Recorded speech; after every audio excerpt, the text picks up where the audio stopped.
Okay, boys, we are live.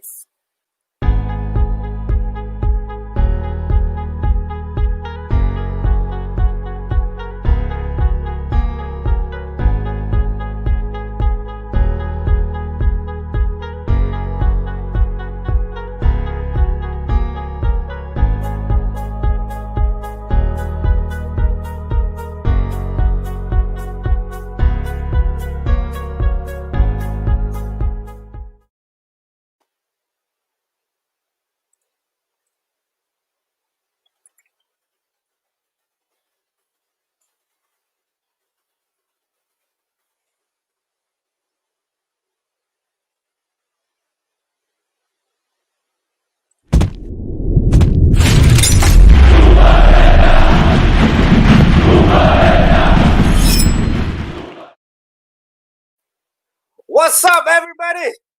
Welcome once again on a rainy Monday at 9 p.m. on All United Again show. It's your boy Joel here taking you out everything and anything about Manchester United. Here we go. It's a huge week to look forward to. Make it or break it week, as we have stated in our socials. But what a time. What a time we have. We have come a long way to be in this situation. A long way. All right. It's time that we take our position and take what's rightfully ours. All right. To be back at the top of the Premier League once again. But will that happen? We wait to know that. We won't know that. But I will not be doing that all by myself. All right. I will be doing it together with my brother from another mother, Mark Hosagai. What's up, my brother? What's up, brother? Wow, my God. Bro, you feeling pumped up? I'm feeling pumped up, man. I woke up straight after the FA Cup game. I mean, it was a ball, but okay, Yep. it's good to see the B team play. I mean, you of course you want to see the other guys. That's for sure, man. Definitely. The thing is, we waited a long time for this. I would say, Mark, let me be over-exaggerating. All right, I would say we waited 7 years for a matter to be like this, for a position for us to be like this, whereby we can actually go top of the table, 6 points clear, or shit happens, we lose both the games, and we go boom all the way down to the 6th in the table, behind the likes of Everton, Southampton, maybe Chelsea, even Man City. Mark, you want to describe how crucial this week can be in regards to the title challenge? Oh man, this week is our biggest week, man. Regardless of which tournament, this is. We haven't touched first for how long already? I think it's been 8 years, 8 years. If you add 2021, it's 8 years. Yeah, man. I mean, touching first as in not winning the title, but to touch first place, man. It has been. Oh, I'm not gonna wait 30 years, man. Exactly, bro. 8 years ago, in the 2012-2013 season, in this moment, on January 11th, we were actually top of the table. We were actually top of the table, reaching out to our number 20. Yeah, and man. that was it. And after that, everything just went downhill for us. Is it time to believe again? But Mark, we won't be doing it just for us, man. I mean, the people around there, they don't want to just watch us. All right. So we have 3 lovely guests. All right. 2 from across the borders, and 1 is our resident guest. But Mark, always to the millions out there, before we even start to bring them in, what must they do, Mark?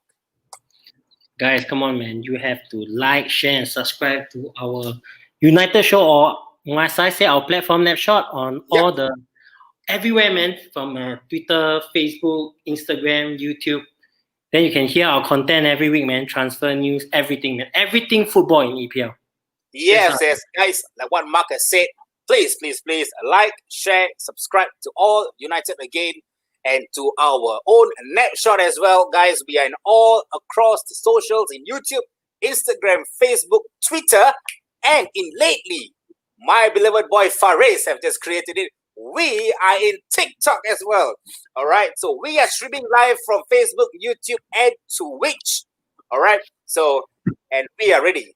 Mark, shall we get the guests in to get it falling?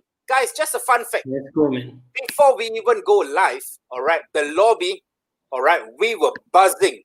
All right. The guys across the borders were lighting up the flame. The guy in Singapore was defending himself because of the certain name he has. You will know it soon. You will know why I said that. So let's get the guys from footytalk.mi in the Devil's Den and my boy Ridwan Anthony Marcial. Hi guys. Hey guys. Hello How guys, are you, fellas? The honor How are to you get guys you on. doing? I'm good guys. It Good, is bro. good. Thanks a lot for having us. Good. Thanks for Yes, having Our us honor, in. our honor. Thank you so much to actually honor my invitation and come on board, guys. Just a little thing, guys. I was on feature on Saturday on Footy Talks Devil's Den, or I was hosted by both Dinesh and Vinod, and these guys were actually killing the show on a Saturday. It was so nice to be actually part of a live show on a Saturday weekend, rainy, chill out, talk everything about Manchester United. So they are here to return the favor for myself, and they are here to actually crack it up. All right, boys. So you are going to get ready. So Vinod, I'm going to start with you, Vinod. How are you feeling this week? I mean, leave the League Cup aside, leave the FA Cup for a moment. I just want you to focus on the Premier League. When you woke up on a Monday morning today, were you like, that's it? It's going to be a huge week for us. Are I'm we all- ready?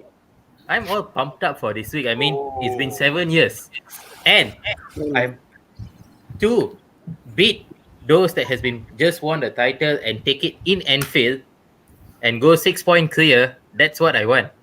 Oh, yeah, Oh. boy.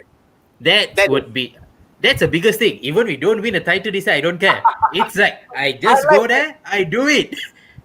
It's my Even bragging if- right for the week. I think that's it. Even if we do not win the league, Mark, look at that. He just wants to win at Anfield. It's alone. It's Yeah. more than enough. It's more than Yeah. enough. Dinesh, I know you were pretty skeptical about that when we say that. I know you have more aspirations for that. How do you feel when you woke up this morning? Well, winning at Watford was something I predicted. It was going to be a win, but a 1-0 win looks slim. But then look at the bright side of life. We have the B team, and I guess the guys performed well for a B team status of team. So that's fine with me. But there was hope in the sense of some of the fringe players who we knew was out for some time actually turned up and kind of put a decent show and actually pushed themselves up for a run at the first team. Then again, fingers crossed they got to maintain that for the next many more months to come. But like what Vinod said, going to Anfield and winning the champs, or whatever you can call them, champs and champs teams, whatever makes them happy. World champions. Yeah, so winning that game is going to be very vital, not only for the confidence of it, but actually kind of paving the way for a very, very tight run in to the May Yeah, end. definitely. So if you ask me, the Burnley and Liverpool game is more like a make or break season, make or break part of the season. Sorry. Yep. So it's gonna be fun because the guys have to turn up. It's 180 minutes of football, which you're not gonna lose. That's for sure. Yeah. You said it well, Dinesh. 180 minutes of football. Ridwan, my man Ridwan. Yes, sir. As Yes, sir. much as I love that you turn up in this game, I would love Anthony Martial to turn up for 180 minutes solid off. If he can hit a hat-trick in both these games, he deserves a bloody statue in United, man. That boy deserves it. He has been playing really great. All right, Ridwan, I know he's your favorite player. I adore him Yes, right now. I'm He's playing. really he's playing decently well. Ridwan, how do you feel this week, Ridwan? I hope this week we're going to beat Liverpool. I hope so. All right, man. That We is how have you're to win. buzzing. Your only hope is to beat Liverpool. I think winning Liverpool, guys, it's like the fixture we wake up to when we are start of the season. When before the season Yes. starts and we get the fixture list on our hands, and the first thing we'll see is Liverpool. Which date is it? Is it on a perfect day whereby it's Saturday, the next day no need to go to work, or is it Sunday, the next day cannot wear United jersey, that kind of thing? It's going to be a bit difficult. So that is the kind of games we win. But fellas, before we even go on to Burnley and Liverpool, we'll keep that aside, all right? Because we have a packed schedule today, all right? But what I want to bring you guys today is our first ever review, all right? The review of the Watford game. I believe you guys have actually watched the game, all right? My boy Mark watched every damn single United game, regardless if you're playing the lowest team in the division or you're playing a non-league side. Mark always watches the show. All right, Mark, take it away, Mark, about the Watford game. What are your views in it? Well, man, okay, you see our team B play, right? At least I see a style of play, but we were wasteful after the first goal. I mean, after you watch the first goal, we scored in the first 6 minutes, was it? Then Yeah, 5 minutes. we wasted chance soon after, but then we got complacent. We sat back.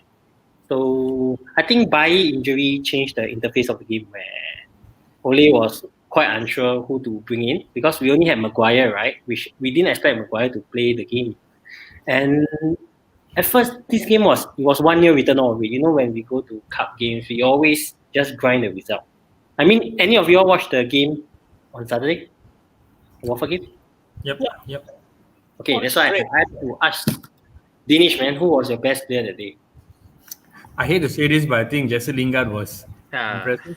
Oh, no. I mean, let's be honest. I mean, the last we saw him play was against Leicester, where he scored the last goal of the season for us. It was what a sad part of a good player, not a great player. He's a good player, but emotionally he was very down with many things. To see him play against Watford, I mean, after a long time to actually start a game, you don't expect him to be at 100%, but at the little confidence level he had, I think he ran the show well. Tuanzebe was good. Dan James, I think the guy needs a break where he needs to be loaned out to get more experience, I would say. So I think it was decently a fine game. You know, it's Watford. I mean, but we did turn up. So I think it was a good game, technically speaking. Fair enough. But Vinod, how about you? Okay, who was your best player on that day, man? The Watford game. Who would For you me, take? I would say Lingard, but I would also say VDB because VDB had a positive game on that day. So it's good because actually VDB is good playing at the back. If you see when he played for Ajax also, he had someone playing by himself. He's not a typical number 10. He's a deep playing player from mid. So hopefully we can see more of VDB's game coming up. Yeah, definitely. But that was a positive part from the game, I can say. Fair enough. It's VDB and Lingard coming back. That two thing that we can take off from that game. I mean, Joe, you see, I was quite happy that Lingard played well because it was a good option to future suitors that we had to get rid of Lingard. And actually, for me, the best player on the pitch was Palace. And for Lingard, I mean, we saw him a prospect. Yes, from the academy, he deserves our love. But I think he's 28 years old right now. I think we shouldn't give chances to the 28-year-old player who can't even get a seat on the bench where we have other talents like Palace. I mean, I felt that Lingard played because Palace had COVID. And the other didn't happen in time. If not, we wouldn't see Lingard at all. I mean, you look at the last game where Lingard played, I think it was the EFL as well, where he played against Man City. Ole gave him quite a big dressing down. And that was the last return of Lingard. And thankfully so lah. So Ridwan, for you, who was the worst player? Did you watch the game? You watched the game, right? I watched the game. Who was the worst? If I ask you to come out with one. Who didn't impress you? Greenwood. Whoa, Ridwan, that's a big one to say, bro. That's a big one. But yeah, indeed, I think Greenwood has been dipping in form. Yeah, I think the boy has been dipping in form, and yeah, it's clear to see why. Ever since the Icelandic girls scandal, that boy has been really going down and down and down. And it's so difficult for him to get up. For that, what you just said, that is why we need a manager like Sir Alex who will bring the players back to where they belong. Remember that particular incident where Lee Sharp and Ryan Giggs was caught in the house with some chicks in the house? Yes, correct. They got addressed now like no one's business. And Lee Sharp was forced to break off with his girlfriend because Sir Alex said, hell no, son, this is bad for you. That is what we need. We need Ole to sit down and give one slap to each of their boys. Come on, you guys are getting 6-figure salary a week. Yeah. Dinesh, I'm going to throw it to you. Is Ole the right one for that? But remember one thing. Guys. We will keep this not all 5 fingers are the same. So, you know. There's one more thing, guys. And one more thing. The thing is, it's impossible to ask of Ole to do that. You know why? Yes. Back when Lee Sharp at such a young age, the fella's a man. This time, if you would have slapped Greenwood, the next thing you know, he might quit playing football. That boy might go into depression, man. So you never know, you never know. So Ridwan, that's a good one, Ridwan. But guys, what I want to bring up to this is, and what Mark has been telling me is, this game has been rather annoyingly boring.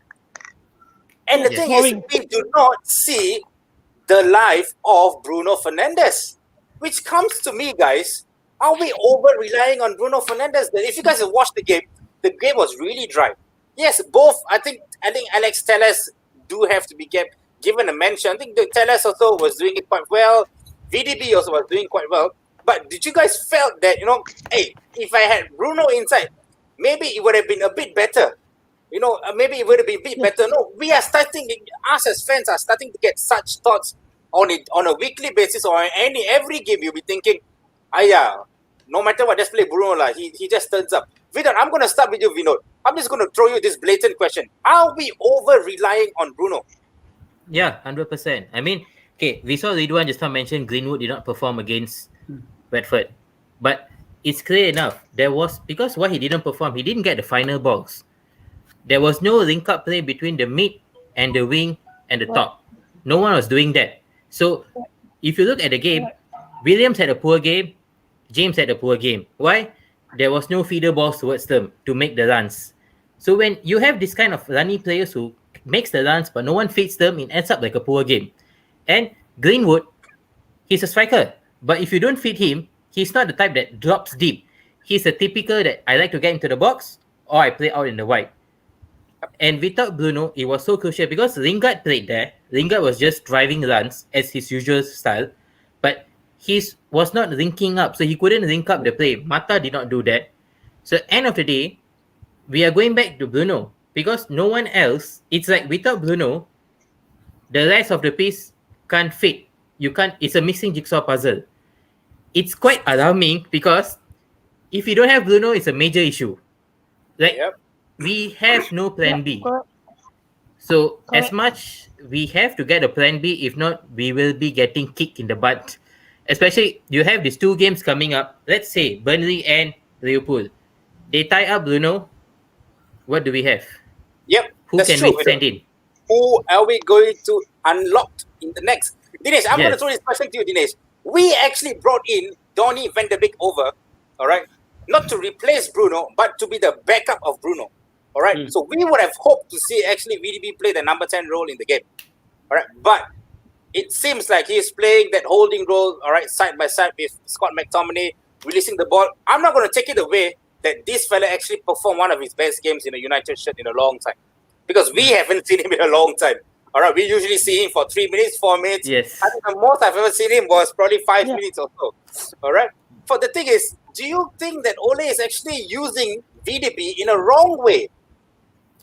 Let's be honest. Is VDB Ole's choice of signing? Because it was very clear that it was not his choice of signing. He had other ideas and other targets actually. So getting something which you see is like this. If I want to buy a particular car, but I did not buy it, I buy another car, or somebody gave me another car. Do you think I'm going to cherish that first? It will take time to adapt. So likewise, VDB is a player of class. He is class all over. But in that packed midfield, do you think he's going to deputize Pogba and Bruno just like that? It's not going to be very easy. So you have to accommodate him in a position where he might not like it, he might not perform. Then again, in the long term run, he might get adjusted to it. We don't know about that. All right. Being in the holding midfield, I would say for VDB does not suit well because let's be honest, in the holding midfield, you need someone who's robust, who can take people on easily. And you see people like Scotty and Fred. Fred can be short, but you can't bully him that easily. That guy is a fighter. Scott is that. But VDB is a nice guy. He's Mr. Nice Guy. All right. But he is very intelligent. I saw the back pass he did for Mata. That's not the first time. I think another cup game prior to this, a couple of months ago, he did the same thing. And that guy has the abilities for some silky football. All right. So if you ask me, VDB, I've always seen him as a future replacement for Paul Pogba. If Paul Pogba leaves, VDB is already a stand-in player for Pogba. But if you're going to make VDB a top player, then you got to rotate him with Pogba very, very often. You know, you got to prepare the guy to don't know what is it to play with Bruno Fernandes. And also to coming back to the main topic, are we relying on Bruno Fernandes? Hell, of course we are reliant. Bruno has become a synonym with United right now. He runs the show for United. So Now, is this Bruno's fault? No, because that guy has passion. If you notice, Bruno was already a passionate player at Sporting. When he Sporting. came here, he was still the same passionate player. But what is the difference between Bruno and many others in our team? It's the passion. It's simple, It's the the passion. passion. Bruno gives down a dress down to many players. I've seen the training clip where To he gave Lindelof a dress especially. down to talent. Yeah, he gave a Yeah. dress down to talent straight. I mean, that is what we need. We spoke on Food Talk last week that Kino says that Bruno is just a part time. He doesn't turn up for the Yep. big game. But let me tell you, Bruno does turn up. Of course, every player has an off day. Cristiano Ronaldo has an off day. Leo Messi has an off day. So every player will have a day where they do not perform. They're just a shadow of themselves. So end of the day, give the man a break.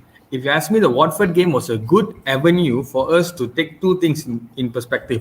One, what is life after without Bruno? That's one. Second is, what do we have in our team which can be close or maybe in a good replacement for Bruno? So we got the answers. We don't have anybody who can replace Bruno right now. Dinesh, but Yeah. I just want to ask you, VDB thrives in a 4-1-2 midfield, but not on a 4-2-1 midfield. So Ole, being the manager, yes, he didn't get what he wanted, but now this is the best that I got. Shouldn't he maximizing it? I feel that VDB is not being played because Ole just has to tweak his mind. It's not every day I'm going to play 4-2-1. It's not every day I have Bruno. Okay, now I don't have Bruno. How do I use VDB at the best? So I play 4-1-2. See, that's the thing because Ole first has to know whether he has the confidence in VDB. So from what Vinod said, he has a valid point. But looks like Ole does not have the 100% confidence on VDB yet. I think Dinesh, Yeah. Ole doesn't have 100% confidence in most of his players, which Yeah. comes to why he actually plays a certain players on certain positions on a daily basis, especially if you can see the likes of Victor Lindelof, which comes to Ridwan. Ridwan's favorite player, it can be Anthony Martial, but it's actually Victor Lindelof. All right, Ridwan, looking at the defense that came out on Watford, it was Eric Bailly and Alex Tuanzebe. All right, I know you kind of like that kind of defenders, but Yes, correct. bro, are you okay with a defensive centre back pairing with those two? At least all okay lah, as long Britain in a lot don't play lah. As now Victor Lindelof don't play, right? As you see the match against City, who fought that never defend the ball? Who never clear the ball? It's Britain in the loft. Yep, it's Victor Lindelof. It was Bailly. Bailly could have cleared the ball or could defend the ball. I would say Bisaka mistake lah, headed the ball. But Lindelof see the ball few should clearly. Alright? I think we have hope for a better defender, but this is what we get. Guys, it's getting intense here. I'm just going to tone down a little bit. I think Vinod, Dinesh and Ridwan are really spicing up a bit. Mark is going to get involved in this soon. He's going to buzz you guys. But Mark has told me that, guys, we need to tone down a bit. Mark, let's take a look at the comment section from head to toe, Mark. We have Faisal Jabbar. FJ, thank you for chiming in. Mayor, boom. He always says that. I hope you guys get better in Malaysia, Mayor. Alexander Lee. Hello, Joel and Mark. Alex, I hope you like Pep Guardiola now because he managed to beat United. Yep, that's it. Mayor once again. Hey, Anthony, Ridwan, Marcel, Mayor, boom. And wow, Vinod and Dinesh, you guys have fans here, man.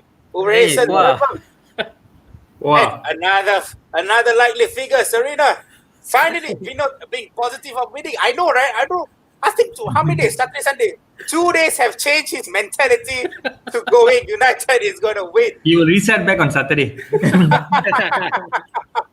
Sai Fares, hola amigos, muchas gracias. Thank you, my brother. And I'm so sorry, my friend. I'm unable to pronounce your name. Manchester United, great. Amir Maticino, hey guys. And boom. Hello, guys. It's champs. Dinesh, something you're not recently. Hey, okay. It's speeding up. It's speeding up. And the founder of Napshot Devils are back, and it's heartening to see some familiar names in the chat room today.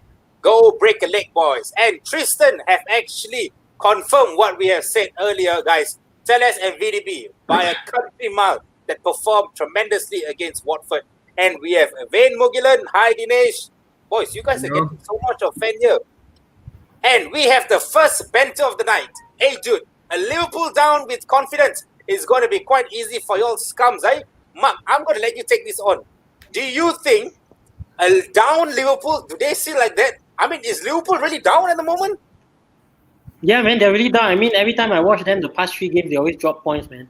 And I feel that it's a very good time for Rashford to face TAA. Because TAA has never been in his career, man.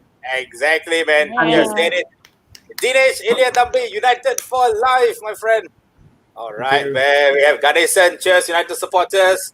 All right. Oh, what happened to VDB?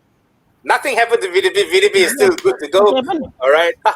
And we have Tristan say, guys, don't underestimate squad depth. We would be in shit if there's no one behind Pogba and Bruno, and VDB is the man. Yep. It's certainly there to say. All right. Guys, look at it. We have one last comment from him himself. And it's really don't need to be sold. A lot of defenders need to be sold. Yo, Dinesh. Guys, it seems like, Mark, we're done with the comment. It seems like a lot of defenders have been coming under fire. Victor Lindelof, we had Eric Bailly at one moment, we had Alex Zibi, we had Harry Maguire even before the season started. Yeah. That was the worst ever for United player. And the worst thing, you know what, guys? It was the jersey release. Our third kid. And it made it so synonymously whereby it says Harry Maguire in the United third kid is as good as he's in the Greek jail. He's serving his sentence there. So we had come through so much better, so much trolls. All right. But what a performance this boy has been giving us. Harry Rocky Maguire, this boy, that fella is playing like a Rambo at the moment. All right. Week in, week out, I feel this boy needs to get his credits due in time, and he did it. He has been playing really well. Ridwan, I'm going to start with you, Ridwan. You actually didn't really like Harry Maguire at first, but along the way, you actually appreciated Harry Maguire, and you felt that, wow, Harry actually performed really, really well. What do you think of his recent performances, Ridwan? I impressed with Maguire performance at the moment. If we partner with Bailly lah, which is look good in Maguire, like Tristan said before in the previous snapshot. But if we partner with Lindelof, goodbye. Oh, I know, right? It's Okay. always that. You don't want him partner with Lindelof. Yeah, man. Yeah, No way. Vinod, I'm going to go to you. I'm not going to go to Dinesh first. Yeah, I'm not going to go to Dinesh first because Dinesh is gonna come in with his arrows now. I'm going to ask you, Vinod, because I know you and Harry Maguire have a love-hate relationship. That boy performs in a well-placed way. He performs well when there's Eric Bailly. He performs bad when there's Lindelof. Do you think it's time to actually replace Maguire instead of replacing the likes of Eric Bailly, Lindelof, and we play both Maguire, we play both Bailly and Lindelof instead? Do you think are we seeing that Maguire has become a really, really important part in the first 11? I don't see Maguire being an important part, to be very honest, because for me, Maguire is still not someone who can command or lead the team at the back. Okay, when Bailey came in, Bailey is a gung-ho type. He just went, I'm a no-nonsense defender. I'm just going to take on all the balls. But he does some slip-ups. So it's supposed to be Maguire at the back to command and to lead the defense. The goals that, for example, against Lindelof is a type of a no-nonsense defender. He's a ball-playing defender. So when you don't have someone giving a command or shaping out your back line, that's when we see the back line become so shaky. So Maguire, what we aspire for Maguire is basically we wanted someone to come in to shape the defense, to shout, to command, to hold the back line, to give instructions. That's what I want from him. But we are not getting it from him. Ooh, So Fair enough. That's why, fair enough. Go for it, Mark. Go for it. okay, Dinesh, actually, I know that Maguire is not worth 80 million, and Leicester really whipped us off for Maguire's pricing. But are you impressed with Maguire so far, or are you not a fan of Maguire? I wouldn't say I'm not a fan of Maguire, but I'm not a fan of Maguire being the captain of the team. He is a good, a decent player. He's a decent player. He knows his game. He knows his style. The problem is he's very relaxed with the ball. At times you can be relaxed. I'm not saying that, but you are the last man and you are the defense and you're leading the team from the back. So you have a better eyesight on the game.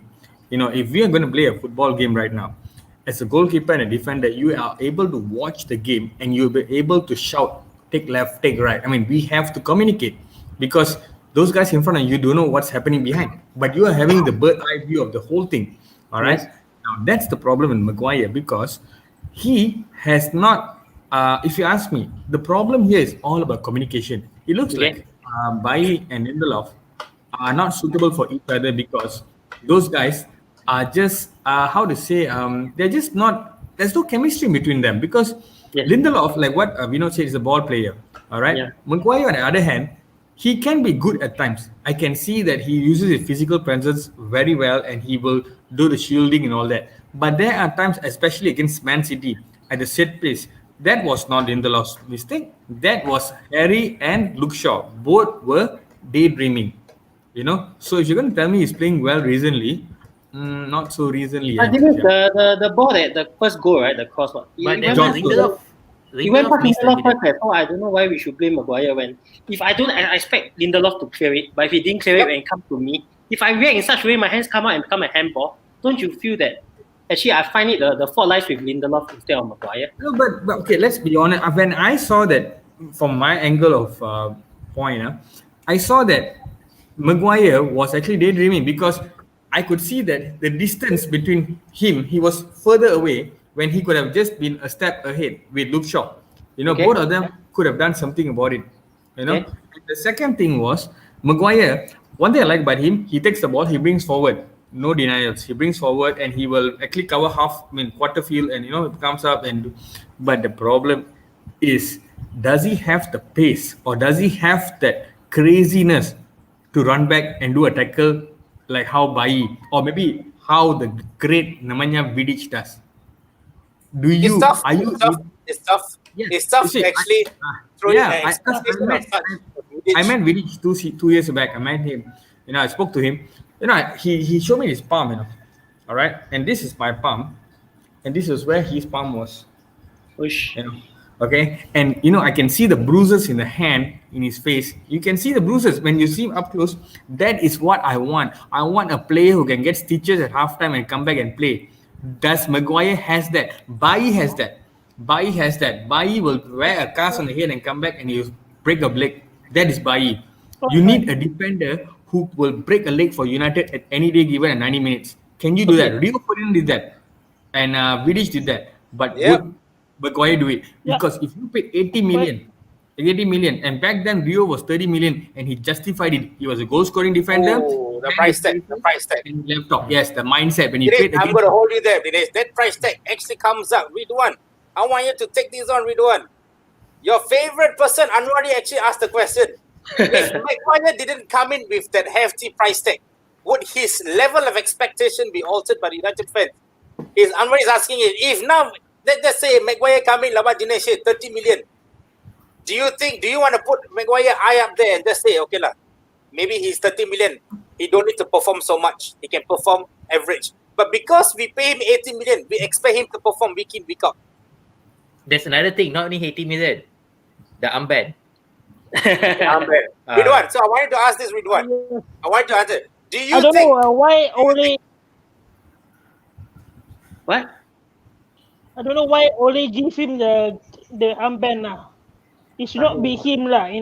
Give the armband lah. But if he were to go in not by 80 million, I would put him in defense. I would put him in defense. All right. Ridwan actually answered. Okay, not too bad. Vinod, I wanted to just gather up this question that Anwar actually asked. Okay, if he didn't come in for 80 million, all right, let's just say he come in for about 30 or 40 million, like how Dinesh said for Rio Ferdinand. Do you think you would have that kind of expectation for him? Or would you just say, nah, okay, 30 million, I think we are good to go? Okay, it depends on his squad status. That means if he came in, we bought him 30 million to be a squad player. That means I rotate in and out, not to be a star player or the first teamer. Then it's okay. We can have the expectation that, okay, we can expect someone average. But when you throw something big, you expect someone to come and command your back line. So when someone comes to United, we expect that. And at times you see the way Maguire plays. Maguire, I think he thinks it's Frank Beckenbauer 2.0 lah. No offense to Maguire, but you have physical presence. So how do you utilize that? And if you want to ship up, you want to move up, okay, fine. Ferdinand used to do that too. But at the back, you got someone to trust. So do you have the same thing? Do you command your team? Okay, if I'm going up, you at the back. So can he align that? So that's what we want from Maguire. End of the day, as long as someone can do that, it's as simple as, remember the time that we had after Yap's time left, we brought Laurent Blanc at 36 years old. But he was just brought to command and give the experience at the back. This is what I feel lacking from United. So maybe for Maguire, he can reach to that level. Fair point. We just fair need point, someone. Fair point. Yeah, I think we are actually comparing Maguire with the wrong players. Yeah. Okay, but Joe, I do a quick question with Ridwan. But with the current situation with Ridwan, don't you feel that Maguire and Bailly is the best pairing? Because Maguire doesn't give instructions. But Bailly don't take instructions. He'll just go in and tackle by himself. That's what I love about Bailly, you That's see. correct. Exactly. Yeah, Bailly asked Maguire to go to the right when Adama Traore was on the left, right? And they were countered by Neto, I think. Was it Neto? Yes, Neto. Yeah. Neto. So Bailly doesn't take instructions. He gives instructions. So don't you feel that Maguire and Bailly is the best pairing right now? Right. Do you agree, or do you have another pairing? Yes, I agree. Bailly and Maguire should be fit at the back. As we see when the Watford game, Bailly out injured. He was about to go in. But what did the medical fund say? We don't want to miss you. We want to let you rest for the big game. That's why you see the passion of Eric Bailly, same as Wayne Rooney last time when injured his ankle. Do you remember that match? Yeah. He just come on. It's play. The passion of Wayne Rooney, same goes like Bailly lah. Well said, Ridwan. But Mark, I just want to bring it on, Mark. I think we are putting too much faith on the likes of Vidic comparison, Ferdinand comparison. We not brought up Yepston even. But Mark, I think right now what Maguire is actually a ball-playing defender. Yeah, he doesn't just sit back and actually defend. Mark, you want to elaborate on this? Yeah. I mean, when you look at the stats, right, that all attacks go through Maguire and his passing range is mad. I mean, he always starts the attack on the left. And when we sign Teles, right, and Shaw, you notice that we always attack through our left instead of our right. Because we don't have a right winger like Diallo right now. We used to have Greenwood. And AWB is not very good attacking wise.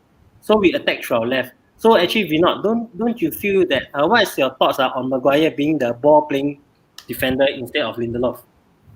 I mean, his attacking wise as a ball-playing defender, yes. That part, Maguire is good. He can start up attacks. His long-range passes are good. You see, okay, when United plays, our left flank is always active. That means we penetrate more on the left side compared to right because AVB's crossing, is not there. We just need to work on the back. We just need someone to school him how to defend, how to command. Then I think we have a better way to go.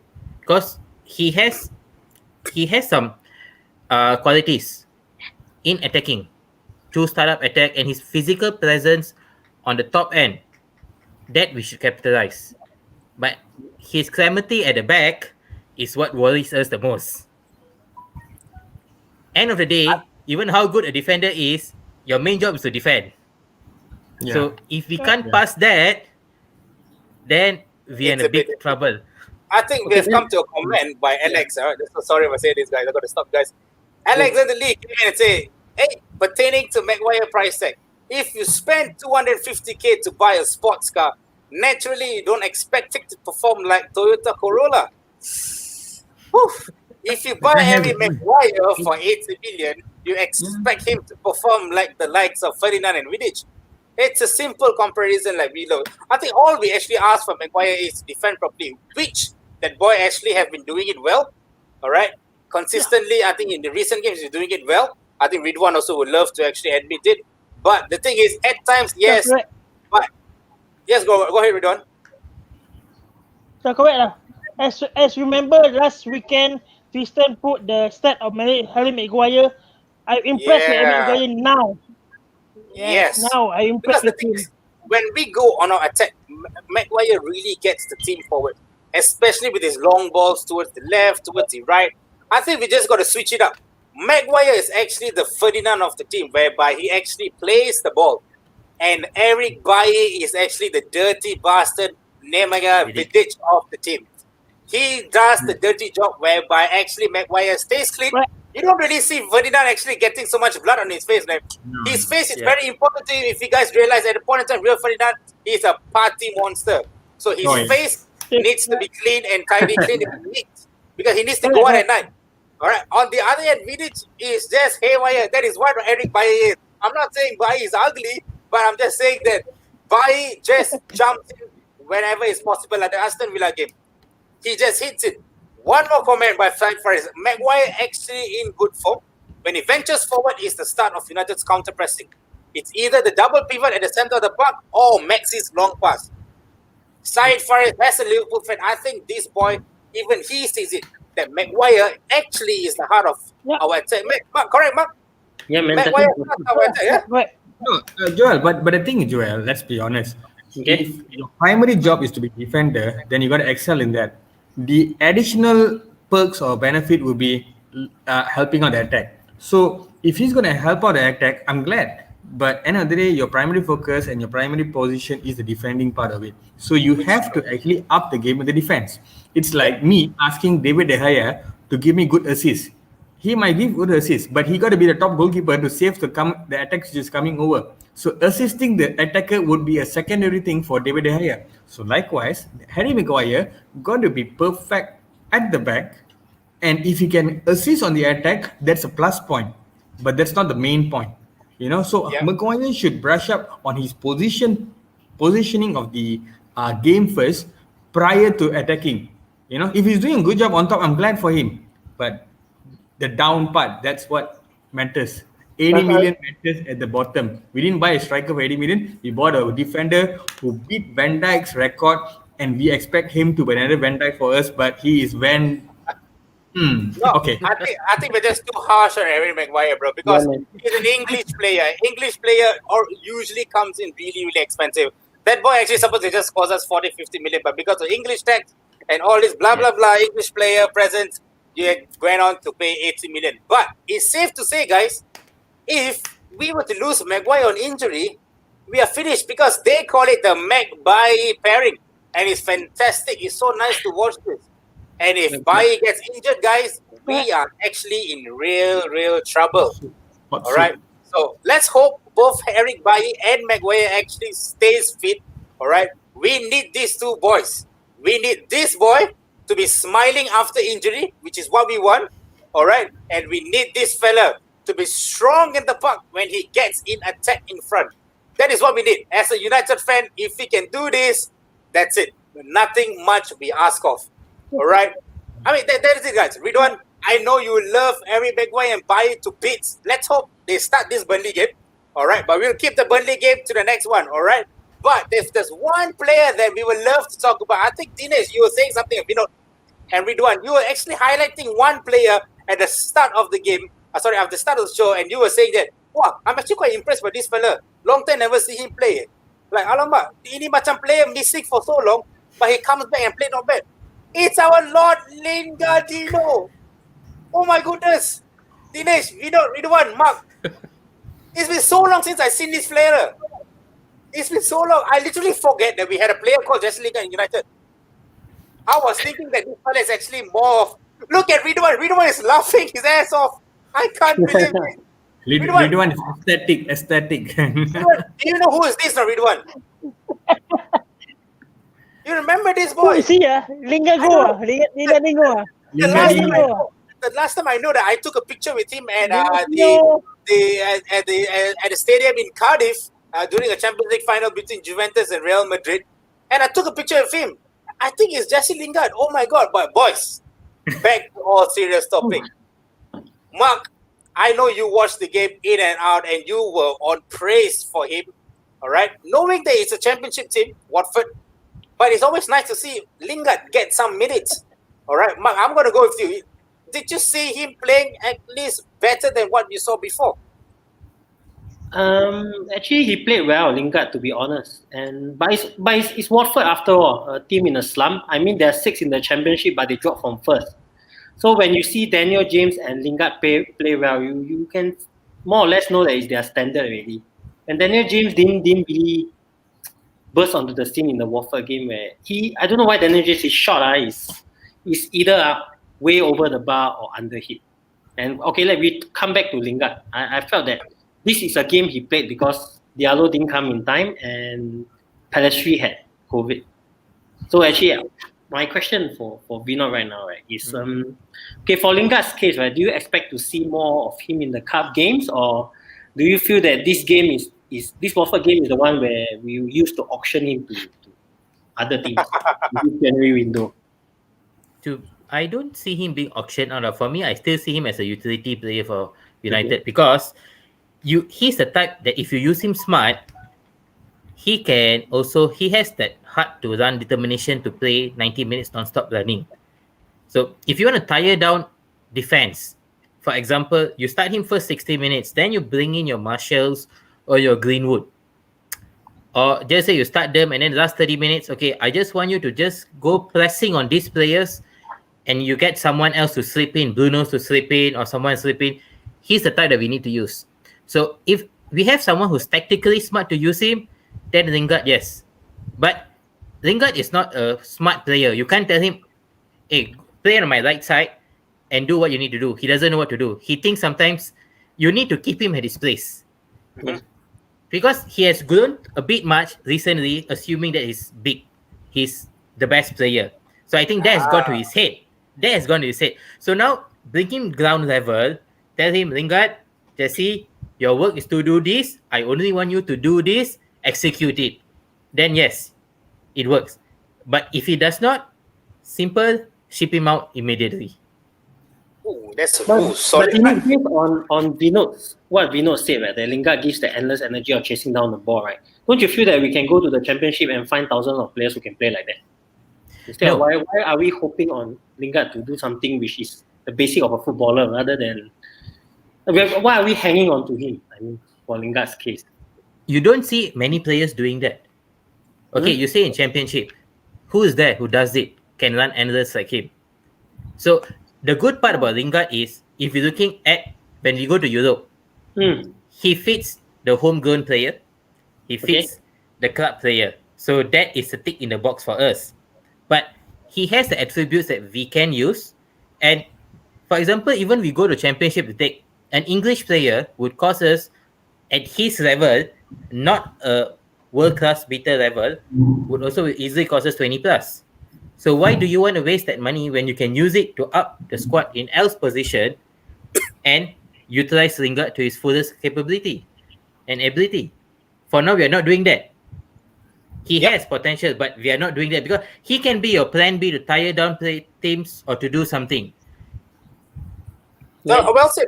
I think you made a fair point. Dinesh, I'm going to throw this comment to you from Alif Ramzan. Alif, thank you so much for chiming in, my brother. The Watford game was used to remind potential suitors of him. But Dinesh, I want to ask you, is it suitors of football or suitors of Instagram? Probably Gucci or maybe Versace wants him to be actually part of their brand, and so that they can enhance the brand. I've always thought Jesse was really good at being a promoter, being an Instagrammer. Do you think that football actually is still part of him though? Well, he got to remember what is the one item which is feeding him his rice bowl right now. That's football. He owes it to football. Okay, and I think there was a rumor that last summer we were supposed to get an offer about 30 million from Spurs for Jesse Lingard. So we could have just actually pushed him over to Spurs. And actually we just got 30 million. If you ask me, 30 million is sorry to say, not being disrespectful for Lingard, but that's way over the top. If you get 10 million from him, I'm glad. Because the problem with the footballers right now, I mean, along with Lingard, many other players, they have this social media frenzy where beyond football is social media, the likes, the followers, the gimmicks they do online. We have Cristiano Ronaldo, the most followed human being on social media right now. But do you see the social media friendly creeping to his game? Now that's the professionalism we need from every player right now. Okay, so Lingard had his own personal problems with the mother and the family problems. Of course, we're not going to dwell in that. But as a human being, it brought him down to earth. All right. So I hope that with this game against Watford could be a stepping stone for him to try to reclaim back a certain lost dignity in his footballing career. No, that's what I want. The last 12 to 24 months has been disaster. Lingard has been a total disaster story. Okay, I miss seeing him scoring and doing the dab with Pogba. That moments I kind of miss. You always have the new celebration. See, this is the football I like to see from Lingard because that guy has potential. He's 28 years old. He's no more a youngster. And let's be honest. Finish. He's no more youngster. Yeah, he's a bloody overgrown bastard now. The thing is, he has to be touching the veterans level. Yeah, look at that. Anwar is saying that he's an exciting youngster. Where do you see the young in him? Jesse is 28 years old. Ridwan, ini Jesse Lingard tak boleh lah bang. I'm going to ask you, Ridwan. Tak lapar lah bang. How, Ridwan? Do you think this one can make it? You think he can make it or not? For me, I want him to be loaned out. Oh, Mark, look at that. You want to loan out? Ridwan, 28 years old. Who loans out a 28-year-old player? Of course, he got potential. Don't make sense, right? We got so much potential in the academy. Ilanga, Palestri, but we choose to have potential in a 28-year-old guy who dances at Emirates and what he did. I mean, why the love for Lingard? You know what he did, right? You're talking about the Fergie ways. He launched his clothing brand before the Anfield derby. You remember that? Roy Keane went hard. Preach it, Mark. Preach it, because Mark is allergic to the word Lord. Yeah, he has his personal problems. Yes, I understand. But who the hell launches his personal shirt brand before an Anfield derby and we lost and Mourinho got sacked? And you still want to give this guy chances? I mean, come on, guys. I wouldn't give him chances. I would have actually sold him long time ago, released him as contract, or just paid him off. Joel, I agree. there's one Singaporean in Singapore that's a very big fan of Lingard. That is Taufik Daud. If you know him, he's a big fan of Lingard. He bought all of Lingard. I think for what? I don't like him. The You thing don't is, see even my host take photo with him somehow. My host will take photo with Lingard. the thing is, I don't get it. I think I'm going to throw it to Vino. I think, Vino, you actually came on a bit harsh, a bit of Jesse, but I'm going to tell you this. Yeah. Jesse, on his high day, he performed really well. If you look at his previous stats, all right, yes, he went a year without goal, but before that, he actually performed really, really well. Do you actually feel this boy, all right, can actually be a backup to Bruno? Backup to Bruno. I would never use him as a backup Are to you Bruno. serious? I would never use him as a number 10. No I way. just had to, I had to spice it up a bit. Are you serious? Come on, boys. He is Lord Lingardino. I would say Mata is better than Lingard lah. Hey, come on. This is the guy that Ronaldinho learned skills from him. You all think you guys are really, really, really putting your hopes on Jesse Lingard really low. Well, let me please tell you Ronaldinho forgot the skills after that. Did you remember that? No, a half-fit Martial is better than Jesse Lingard on his prime right now. Let's put it that way. Because Jesse Lingard has forgotten his priorities. Okay, Yes. he's paying the dues for forgetting his priorities. That's all. Exactly. To sum up, Jesse is simple. Judging by Mark's form tonight, he is the real Lord, and United need to sign him up quick. I think United needs you, bro. And then look at that. Joe, don't host while you're under the influence. Hey Joe, a quick stat to all our viewers. A quick stat to all our viewers. Lingard had a form of his life under Mourinho. Okay, Yep. it was 3 months in his whole career. 3 months. So I don't know why the love for Lingard when he did good for 3 months in his whole and 20 all went down. Yeah, maybe we should give this fella time. I think 28, he's reaching his peak. He came back from a very, very harsh moment of his family, whereby he was close to losing his mom and his grandfather and his brothers.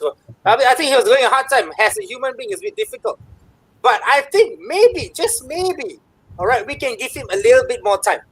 But if there's one player that I don't want to give him any time, which you guys can actually come to debate with me, all right, is our boy. Guys, this guy, I don't know, fellas. I really don't know. I need the help of the Malaysian brothers. I need the help of Ridwan, all right, to make me and Mark understand, all right, how to use. Look at Mark. The moment I say Daniel James, that's how he feels. All right, Vinod, I'm going to start with you first, Vinod. All right? Because personally, I've been a United fan for more than 20 years of my life. And I've never been in a situation whereby I don't know how to utilize a player. But this boy here, I don't know how. Because you play him in a game against a championship side, he still fails. You play him against an important team, he still fails. I don't know. The only thing he's good at is he's freaking fast. But that's all we know about Daniel James. Vinod, help me out, Vinod. How are we going to play Daniel James?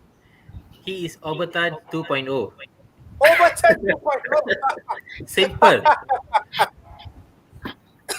And furthermore, the way Solskjaer plays does not suit Daniel James. So he's just a misfit signing, doesn't suit the team. Simple, he needs to go. Simple. Vinod has said it. Dinesh, maybe you can tell me something better. How are you able to use Daniel James? You see, if you look at Daniel James, the speed he has, right, as a Welshman, he reminds me of a prime Ryan Giggs back then when Giggs was running the flanks, the speed he had. But the Giggs had the dribbling abilities which a winger should have. And Daniel James is very monotonous in his game. He does not have a gameplay. He's more like a Valencia who knows how to run by the byline and cross. But Valencia does it better than James. All right, that's how James is because he's very straightforward. It's either up or down. Okay. What and I'm disappointed with James is because not actually with James, actually with the management is when they brought in James, actually they should have just loaned him out because that guy is young. He has a bright future in front of him right now. But management you mean by Ole, is it, Dinesh? Yeah, totally. We know, totally. That's like how Ferguson signed Bebe accidentally. Ole did some mistake. It's okay, no problem. But you see, they should have bought him and they should have loaned him out to a Premier League team. All right, so maybe some kind of a West Ham or a Burnley or something like that. Because there he will get the 90 minutes game and he will have a different perspective on his gameplay.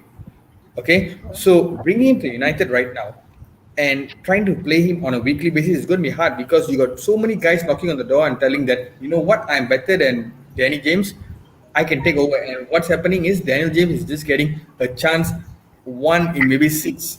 That's about it. So Daniel James now is not too January. I'm going to stop you there, Dinesh. No. I do not want to loan him to a Premier League side. Thank you so much for chiming. But remember one thing, James can play in FA Championship.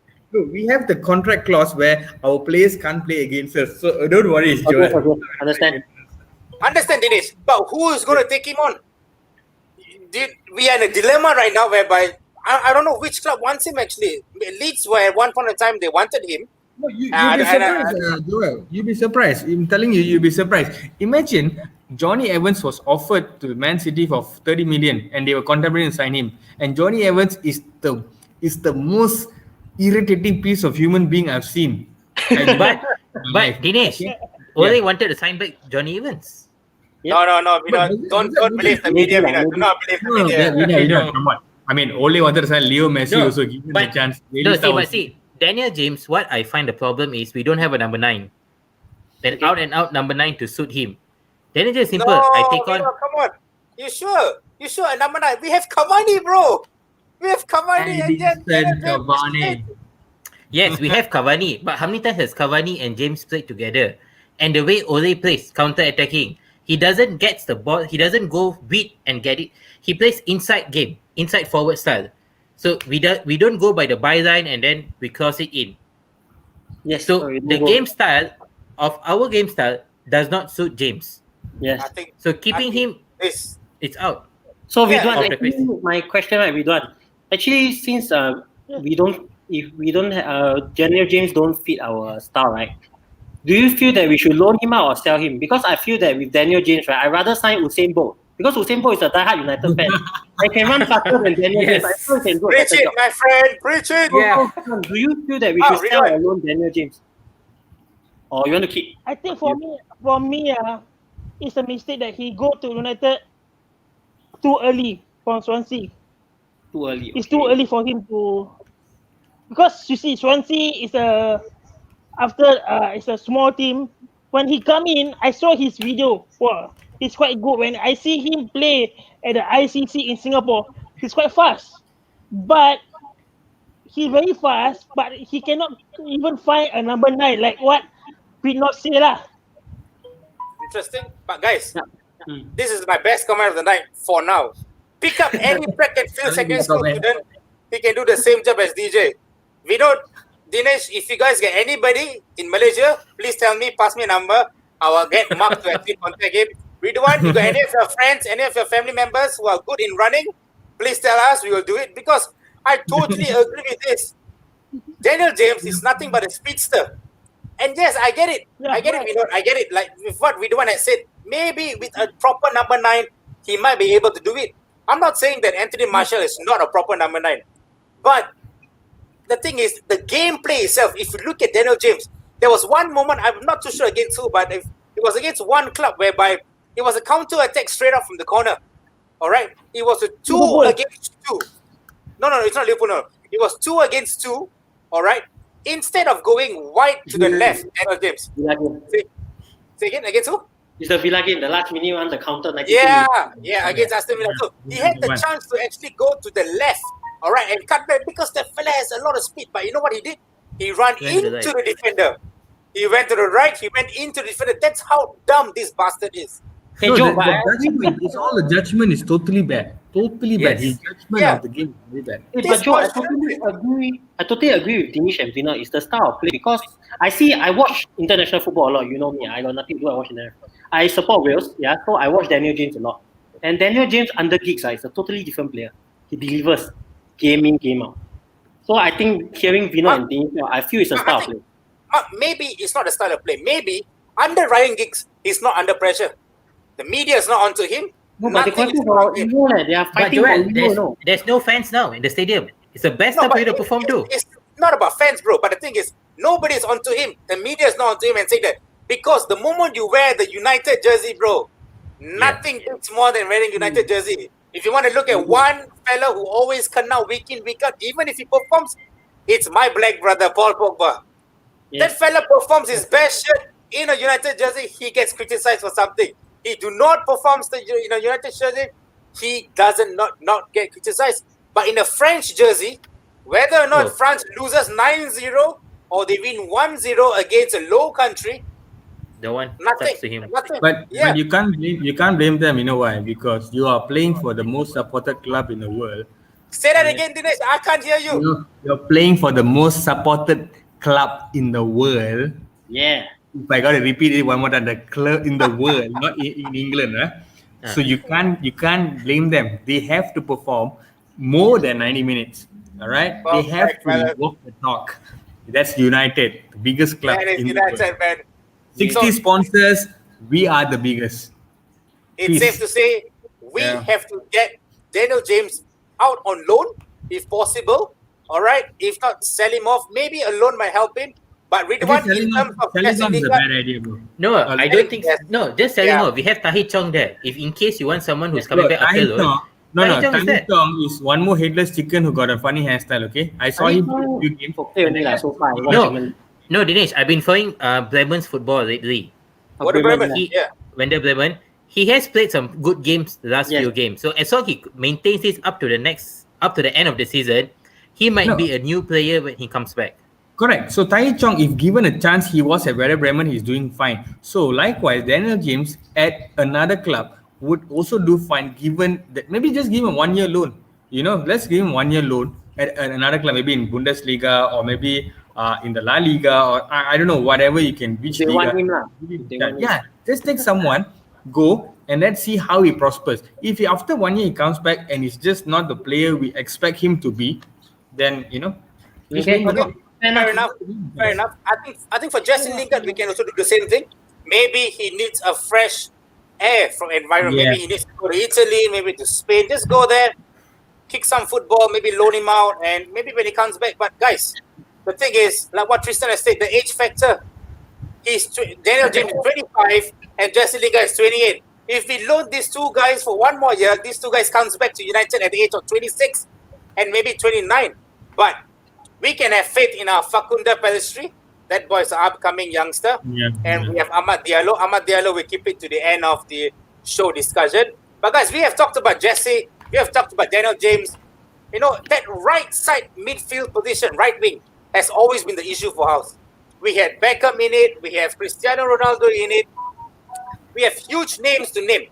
We have played tremendous names there. But right now, that right side of midfield, the right side of forward midfield is a question mark. All right, if I'm going to throw this question to you, Vinod, I know you will have a lot of players in your mind who can play that position right now, let's just say in a beautiful manner. All right, but if there's one player who can play that, is this boy. This boy can do wonders right now. The boy from our academy, a true devil, he may or may not, all right, actually be the person to actually bring us to greater heights. All right, but we'll keep that for a moment. All right. I'm gonna start off with you, Dinesh. All right. Marcus Rashford MBE. This boy performs off the pitch. He performs on the pitch. Sometimes, there are a couple of games where he's a bit off. He don't get the ball, he don't get the services, it's a bit difficult. But Dinesh, do you feel Marcus Rashford is the guy to bring us to greater heights? Definitely, because one, he's a Manchester boy, right? He knows the club. He has the passion for it, and I remember him saying that a few weeks ago that if given a chance, he want to be at United for a long time or maybe forever. I'm not sure. Quote me if I'm wrong, but that's what he said. So this is the guy which we need to build a team around. Because this guy has the passion. He's not going to abandon United just like that, just because he's now a superstar in the making. He will never do that. All right. And the other thing is, I've noticed about Rashford is initial stages of the season where he loses the ball, I can see a very fatigued, a very laid-back Rashford. But now I see Rashford as he's becoming the beast, as what he's supposed to be.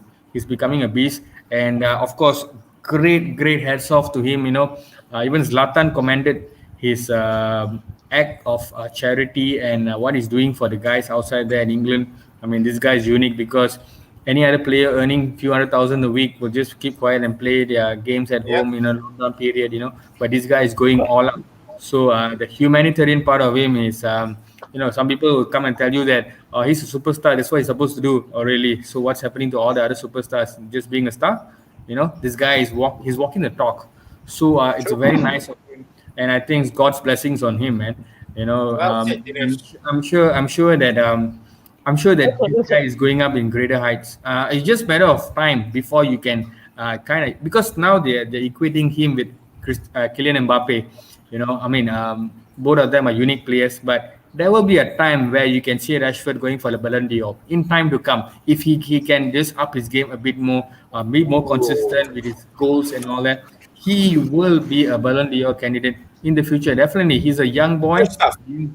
Don't put the pressure on him. Let's not put the pressure on him. And whatever he's doing right now, for me, he is delivering what he's supposed to do. What a striker United should do, he is definitely giving it to us. Give him more time, he will be definitely a prolific striker. Definitely. Dinesh, I think the word pressure, right? The word pressure is not in his dictionary.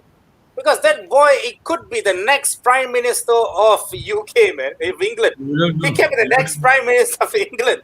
That boy holds pressure. That boy takes pressure like as though he's drinking a cup of tea. That's how pressure it is to him. So nothing. That was the boy that actually played a Europa League semi-finals at the age of, I think, 18, all right, when he has a physics exam the next day. On Wednesday, he's playing a Europa League semi-finals, and the very next day, in the morning, he has a physics exam to go. So what is pressure to him? Mark. But what I want to play into this show about Marcus Rashford, remember we talked about it, Mark, Could he be the answer to our right mid, right forward answers? Mark, you're off. You're muted, Mark, Mark. you're mute. You're muted, Mark. Yeah, go for it, Mark. Looking Go. at the way we play right now and how football is being played, we play with three interchangeable forwards, right? So actually, we saw how Rashford play on the right as well as on the left, right? I feel that Rashford is the way to go right now. That he can cover previous positions for us. That's why I find Ole now even looking for wingers who can play both sides, left and right. That's why Ahmad Diallo also can play left and right. And with Rashford right now, he can cover two positions, and that will solve a lot of headaches for Ole when it comes to playing players on both wings. So my question to Ridwan, right? Interesting question for Rashford, right? Do you feel Rashford can play the striker role? Where Jose said that Rashford is not a striker. You see, when during Vanga time, he played as a striker. Okay. Remember? Yeah, I think he scored against Arsenal and Man City, if I'm not wrong. Am I right? And Yes, also in correct. Midtjylland. Correct. He Correct. is a proven striker. Even in England, I think he played as a striker. Martial should put as a left wing, as he good as left wing and doing Vanga time. I Okay. prefer Rashford in Afrana with Cavani. Okay. Wow, it will be a good fit. Imagine Cavani and Rashford have fun. Okay. That's a fair point, Joe. And then we're talking about Rashford right now, right? Dinesh, do you feel that Rashford himself? Okay, you said that Rashford will hit the heights of Ronaldo. Do you feel so? Where Yeah, we come to a definitely. point If you see, if you want to hit the heights of Ronaldo and Messi, then your 101% effort is on football alone. Okay, Yes. if he can because that is a secret of success. Ronaldo, I mean, especially Ronaldo. I'm a Ronaldo fan. All right, Okay. look at him. If you can dedicate your life to the game, like how Ronaldo trains, how Ronaldo practices his game, how Ronaldo sacrifices a lot of his habits of tattoos and rings and boozes and chicks and all that.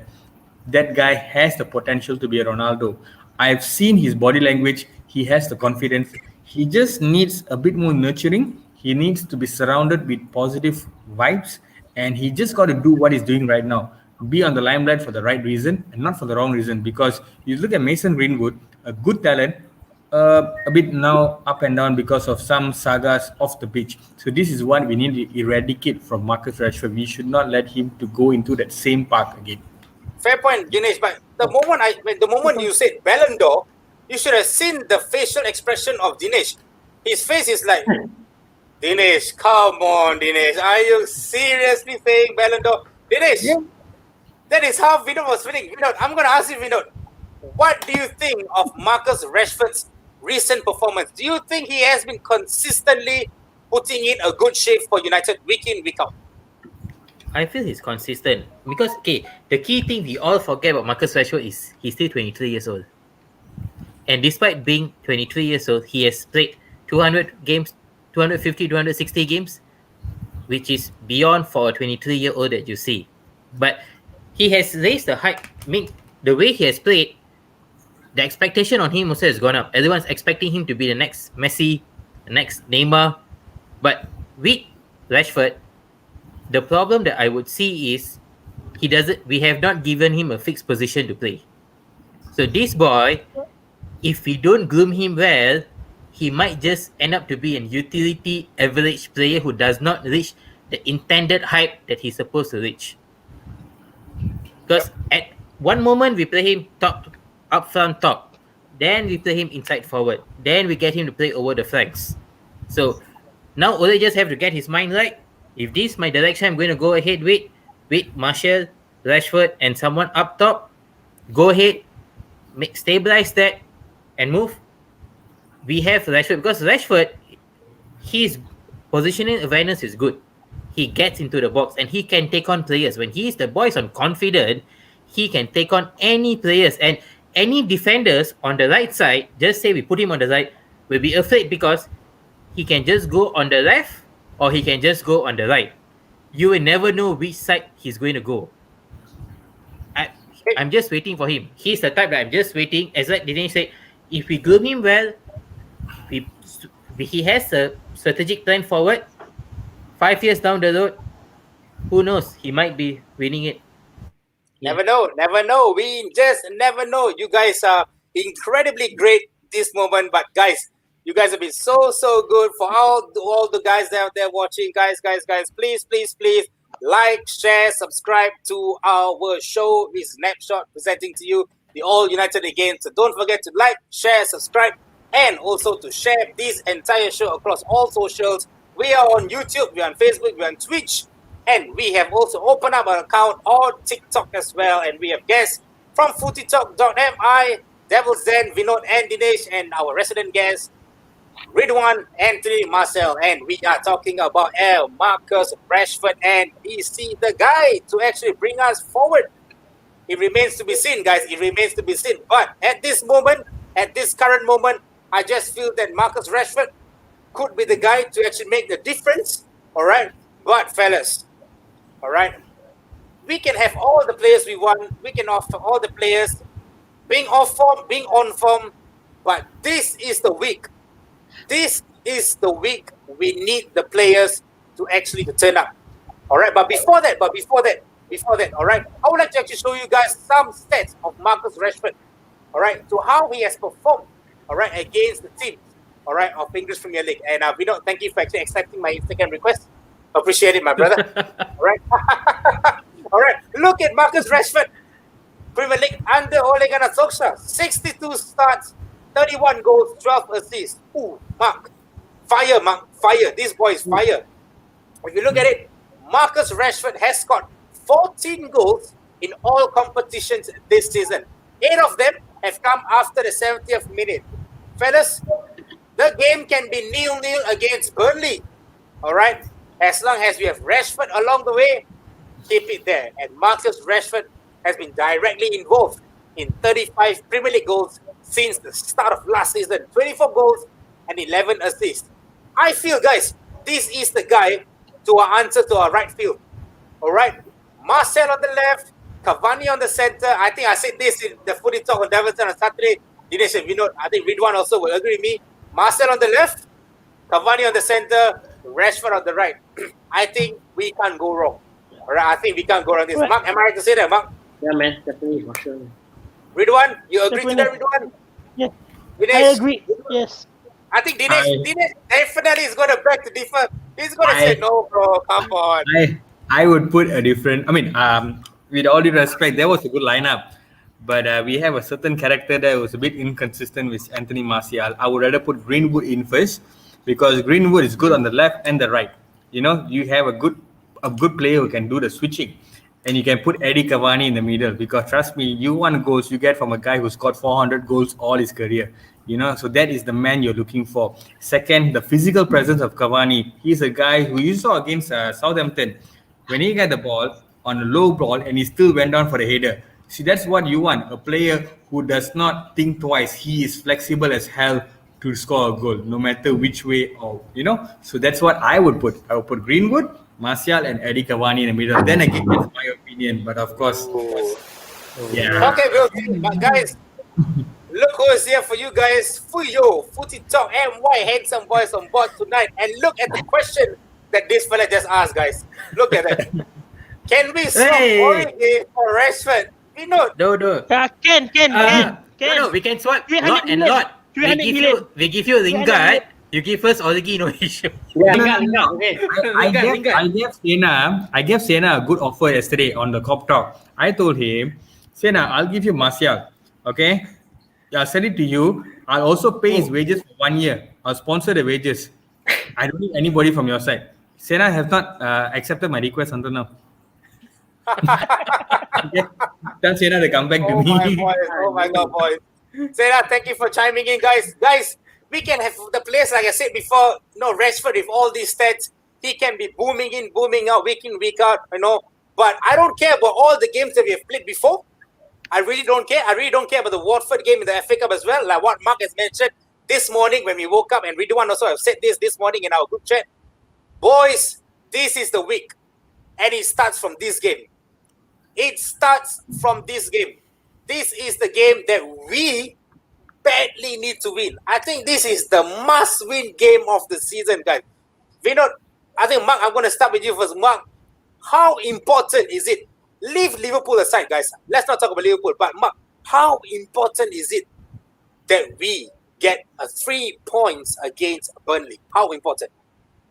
Well, I mean, looking at if you need the 3 points to top the table, right, or even a draw to top the table, right, this game is the most important. That alone, we don't talk about Liverpool, we talk about this game first. This is the most important game of our season because we have never been first, like I mentioned, and we have never touched first for so long. I've never seen how an Ole team reacts when they become first, and that's what I want to find out. All right, Because Mark, we know nice what to see. happens when we go semi-final, but we don't know what happens when we go first. Yeah, that's Exactly. the thing. We have never went first for 8 years. Not even for 1 hour. Not even for one Even day. for 1 minute. Not even for one bloody minute. No, we've never ever went One top. month. Exactly, we don't. Never. Not even first. Nothing. Not even 1 second. But this Wednesday we have a chance. Do you think this will be the key difference in the race for the title challenge? 100%. This is the make or break game, I would say, because it speaks a lot of volume heading towards the Anfield game. You win this game, you are 3 points ahead. You reduce your pressure. Pressure is more on Liverpool and the Cops because they will be pressured. They need to win to regain the spot, or if they lose points, City and everyone, they'll be dropping down the league. While for us, you go there with a bit of a comfort zone whereby we are not so pressurized. You can still calm down, relax, play your game, and capitalize on Liverpool's pressure and sneak a win or something. But if we don't win this game, we botched it. You'll be going in a low confidence and much more pressured because the medias, everyone would be behind you to do something in the Anfield game. So it's a very crucial game in Turf Moor. You get that win, you said it right. You can say it right. Yeah. So that's I'm more afraid of the Turf Moor game than the Anfield game. That Right, is well done. the I agree. crucial. Crucial, That bloody crucial. win. Dinesh, Vinod has said it. By hook or crook, get that bloody win. How important or how crucial, all right, getting the 3 points means for you and the team. Personally, I feel that this game shouldn't have come now. It should have came in March. You know why? Having the 1 game advantage is such a vital thing. All right, and we are playing at a time where we were on a high and then we came on a low against Man City, a very credible team, and we were low. So if you ask me, it's a very important game. If we came in March, it will be better because towards the end of the season, it will bring the momentum more. But of course, now the pressure is more because if we win Burnley and we win Liverpool, on for argument's sake, we win Burnley and Liverpool, the pressure is more because every other game is like a final for us because Liverpool will not be dropping points very easily. Man City, on the other hand, is getting their momentum like how we did. They started slow, they're coming up, they got 2 games in hand. All right. So this game is just not about overtaking Liverpool, it's about keeping Man City at bay also. Because there will be a time in season where Liverpool and United will definitely drop points. Unexpected, frustrating, and downhearted. We'll be downhearted. But end of the day, it's this particular point is not only for the Premier League title, but keeping the runners-up position warm for us also. Yes. Well said, Dinesh. Well said. Because let's end of the day, we must know that we do not have the experience. This squad minus David De Gea does not have the experience of knowing what is it to win a Premier League. All right, let's be honest. Well said. Well said, Dinesh. So, as a manager, Ole will know because he has been through many last day battles at Old Trafford as a player. Okay, so he knows. So these guys need to be sure that if you're going to go all out. But if you're not going to win title, it's okay. No worries because you're at second place. But in order to do that, you got to win Burnley because you need to have the advantage over the below guys. Don't talk about Liverpool because Liverpool is Liverpool. United and Liverpool are there. But you got to keep the boys down there behind as much as you can so that you can have a healthy competition with the other teams. Well said. That's why Liverpool is important. You have heard it from Mark Ridwan, whereby he said it's very crucial, very important to get the 3 points. Vinod has said crucial. Dinesh has said we need to create that gap between the second, third, fourth, and fifth space and the first. And it's really important for this Burnley. But Ridwan, Ole Gunnar Solskjaer just had a press conference and he has said it and he has tweeted that we have to be aggressive and go into every game humble and working hard. We need to work hard for Burnley, bro. Burnley is not going to be a walkover. They are going to turn up like a bloody prime Barcelona. Their midfielders are Iniesta and Xavi, bro. All right, and their right wingers is their right wingers are Leo Messi. Even the keeper like Neuer. Their keeper is Manuel Neuer. That's it. You said it. You said it, Ridwan. So, how do you think, Ridwan? Do you think we can get something out of this game? Do you think we can get the win? Yes, unless if we have a good defense, momentum with don't let Ashley Barnes and all the Burnley players to attack, and it will get a win for us. Especially the danger man is Ashley Barnes. All right. Ridwan, I'm going to ask you this, Ridwan. If not United win Burnley, all right, next week you come on live, you can dance for me half naked or not? Don't wanna. Why? Mayor dance. Mayo dance. Come on, Ridwan. You can do it. No. Guys, we know how important Burnley game is. All right. We really hope to see it. All right. I want to know your prediction of Burnley game. I'm going to go for a 1-0. Hard-fought 1-0. Hard for 1-0. All right. Dinesh, how about you, Dinesh? 3-1 United. 3-1 United. Whoa. Yeah, all right. because, I feel that Bruno Fernandes, of course, as usual, will unlock Burnley up. And I think if Cavani, being the hype that he's done with his band and all that, if he's going to start, then I think Bruno, Cavani, and Rashford will have each one goal. And, fantasy boys, you're going to get some points, boys. All right, man. Ridwan, what's your predictions tonight, guys? For Wednesday. 3-0. Oh, 3-0. Oh. Ridwan. Ridwan loves our defense so much, man. He loves the defense. I'm telling you this. If United And win 3-0. you know why? You know why? Lindelof is injured. That's why I'm happy. Ridwan, is Martial going to score a hat-trick? Ridwan, is Martial going to score a hat-trick? Is Martial going to score a hat-trick? Oh, Cavani. Joel, if Martial scores a hat-trick on Burnley game, he won't turn up on the Liverpool game. So you might want to save him for the Liverpool game. You never know, bro. You never know. Mark, what do you think, Mark? What do you think? What's your prediction, Mark? For Joe, best away team in the league, average 2 to 3 goals a game. I'll go for 0-2, man. Cavani. 2-0. All right. I'm going for a hard-fought 2-1, bro. We are going to concede first. All right. And then we are going to come back with one penalty and maybe one goal from a free kick set piece. Maybe, I don't know. I'm just running my luck, guys. I'm just running my luck, all right? But what I'm saying is, I think we will win 2-1. But, yeah, I'm going for the win. But, guys, once we win at Burnley, all right, then we proceed on to what we call the game of the season, in which Sir Fahmi, thank you so much for chiming in with a snapshot. Thank you so much. I know you are such a big influence in Malaysia. So it's always nice to see you actually chiming in. And I think your boys, Vino and Dinesh, are actually doing really, really well. All right. So, and Sir Fahmi said, Liverpool to win, bro. I mean, Sir Fahmi, as much as I like you following Napshot and following All United again, this is not a comment that I want to see you putting on, man. This is not a comment I want to see. But, yeah, it is what it is. We won't know, guys.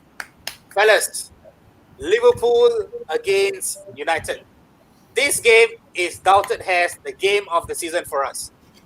No matter what we do, no matter what we can say, all we can do is hope that we turn up something.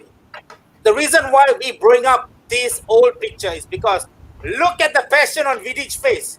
Look at the passion and that fiery in Raphael's face. All right. This is what we want to see in the team. Mark, I'm going to start off with you. I'm pretty sure you watched this game whereby United played Liverpool. you know what it means to you as a fan, all right, to play Liverpool. Even though it's not a player that we're playing, but no, as a fan, psychologically, it affects us. How much this game means to us, bro? How much? Oh man, I mean this game, all the emotion come together, man.